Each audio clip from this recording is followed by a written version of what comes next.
Iran और Israel के बीच 12 दिन तक चली जंग में अमेरिकी राष्ट्रपति डोनाल्ड ट्रंप ने सीज फायर वाला स्टंप लगा दिया। कतर के जरिए ट्रंप ने दोनों देशों को सीज फायर के लिए राजी कर लिया, लेकिन उनके इस कदम ने बड़ा सवाल खड़ा कर दिया। सवाल यह कि क्या ट्रंप ने खामेनेई के सामने सरेंडर कर दिया? क्योंकि ईरान के जिस एटमी सपने को ध्वस्त करने के मकसद से उन्होंने बंकर बस्टर बम दागे थे, वो तो पूरा हुआ नहीं। ना ही ईरान में तख्ता पलट वाला उनका प्लान पूरा हुआ। तो आखिर ट्रंप को मिला क्या? आखिर क्यों सुपर पावर सरेंडर वाले मोड में आ गया? ये पहली मिसाइल उड़ी, ये दूसरी मिसाइल उड़ी और ये तीसरी मिसाइल उड़ी। ये चौथी, पांचवी, छठवीं। इसी तरह से एक एक कर 19 मिसाइलें ईरान ने कतर और इराक में बने अमेरिकी सैन्य बेस की ओर दाग दी।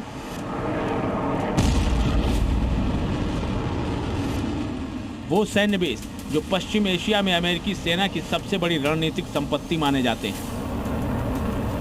किसी ने कल्पना भी नहीं की थी कि अपने परमाणु ठिकानों पर अमेरिकी हमलों से बौखलाया ईरान सुपर पावर अमेरिका को चुनौती दे देगा।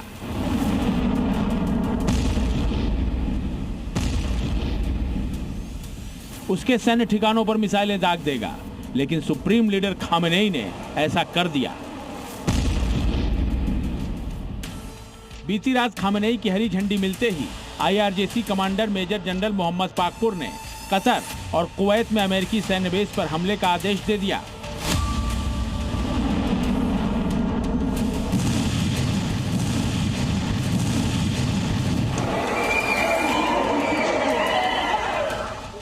ईरान ने अपनी छोटी और मध्यम दूरी की मिसाइलों से कतर में अमेरिका के अल उदीद एयरबेस पर हमला किया।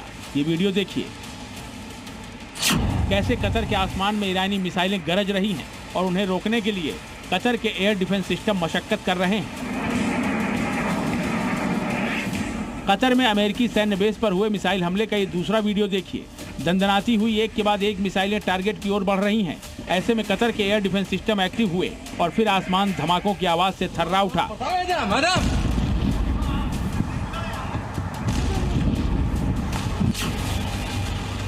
अल उदीद एयरबेस पर ईरान ने किन मिसाइलों से हमला किया ये तो साफ नहीं हुआ, लेकिन बताया जा रहा है कि उसने बैलिस्टिक मिसाइलें दागी थी। हालांकि हमले के बाद कतर ने दावा किया कि उसने ईरान की ओर से दागी गई सभी मिसाइलों को हवा में ही मार गिराया। ईरान ने न सिर्फ कतर बल्कि कुवैत में स्थित अमेरिकी बेस को भी निशाना बनाकर मिसाइल हमले किए। कुवैत में अमेरिका के कई मिलिट्री ठिकाने हैं, जिनमें मुख्य तौर पर कैंप आरिफ जान और अली अल सलेम एयरबेस हैं। कैंप आरिफ जान US आर्मी सेंट्रल का फॉरवर्ड हेडक्वार्टर है। इजराइल के खिलाफ जंग में अब तक अमेरिका भी ईरान की मिसाइल ताकत को समझ चुका है। इजराइल पर दागी गई ईरानी मिसाइलों को रोकने में इजरायली एयर डिफेंस सिस्टम हांफते नजर आए।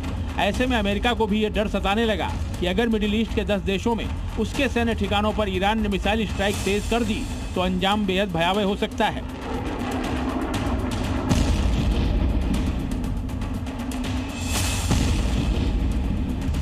ईरान की मिसाइलों की रेंज में मिडिल ईस्ट में स्थित उसके सभी सैन्य बेस आते हैं।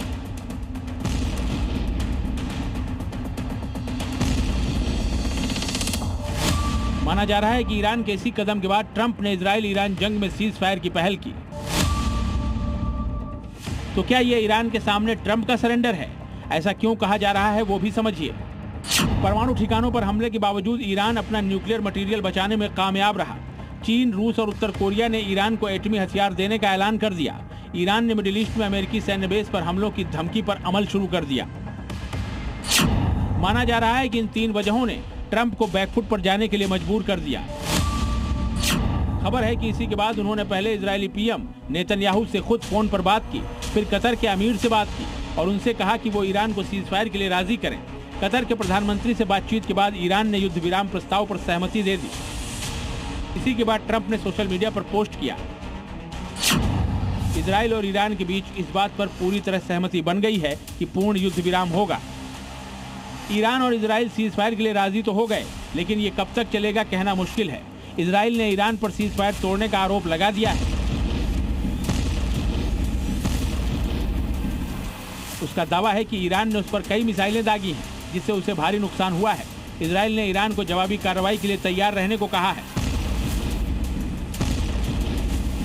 अटैक के दौरान चपेट में आई, चपेट में आने के बाद हर तरफ आप गिने, बिल्डिंग गिन के मैं आपको यहाँ दिखाता हूँ, फ्लोर्स गिन के दिखाता हूँ। यहाँ पर ऊपर से अगर हम काउंट करें तो ये तीसरा या चौथा फ्लोर है जिस पर इस वक्त रेस्क्यू का जो काम किया जा रहा है वो पूरी तरीके से क्षतिग्रस्त है।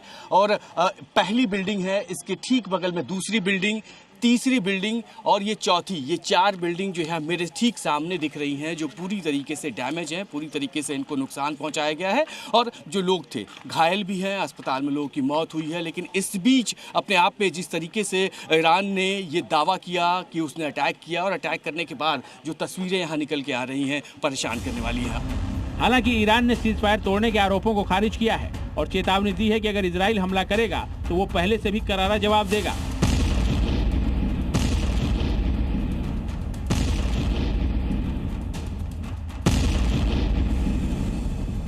इन सब के बीच सबसे ज्यादा किरकिरी अमेरिका की हो रही है, जिस पर जंग में कूदने की तहमत भी लगी और उसके हाथ आया भी कुछ नहीं। ब्यूरो रिपोर्ट, जी मीडिया।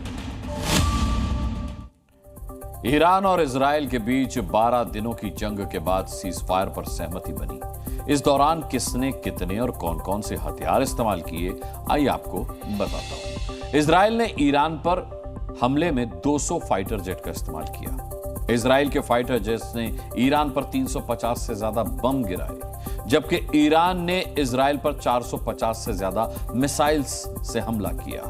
ईरान ने इजराइल के अलग अलग शहरों पर 1000 से भी ज्यादा ड्रोन अटैक किए। जी न्यूज़।